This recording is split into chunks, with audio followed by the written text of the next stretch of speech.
शहरी की एक मरला अराजी पर रेलवे के कब्जे पर अदालत बरहम हो गई। रेलवे की जानिब से एक मरला अराजी पर कब्जा गैर कानूनी करार दे दिया। कानून का निफाज सबके लिए यकसा है। Chief justice Lahore high court की जानिब से ये रिमार्क्स दिए गए। हुकूमतें और इदारे अवाम की फलाह बहबूद के लिए होते हैं, उन्हें मसाइल में उलझाने के लिए नहीं होते। रेलवे खुद से ही कैसे ज़मीन की मलकियत का दावा कर सकता है? अब्दुल रहमान हमारे साथ मौजूद हैं, आज की कार्रवाई के हवाले से उनसे जानेंगे। जी अब्दुल रहमान। आज बिल्कुल लाहौर हाईकोर्ट ने अदालती हुक्म के बावजूद शहरी की एक पल्ला अराजी पर रेलवे के कब्जे को गैर कानूनी करार देते हुए चीफ जस्टिस ने सख्त इज़हार बरहमी किया है। अदालत ने रिमार्क देते हुए कहा है कि कानून का निफाज सिर्फ अवामुन नास के लिए नहीं बल्कि सबके लिए यकसा है।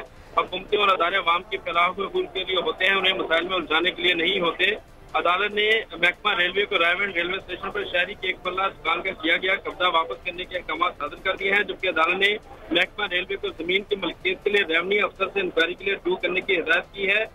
जो चिरागुद्दीन नामी शहरी ने एक पल्ला अराजी निजी शख्स से खरीदी ये कहना था दरख्वास्त के वकील का, जबकि उन्होंने ये सजा भी की थी कि अदालत रेलवे से जमीन वागदार कराने के अहकाम सादर करें। जी ठीक है, अपडेट करने के लिए बहुत शुक्रिया अब्दुल रहमान।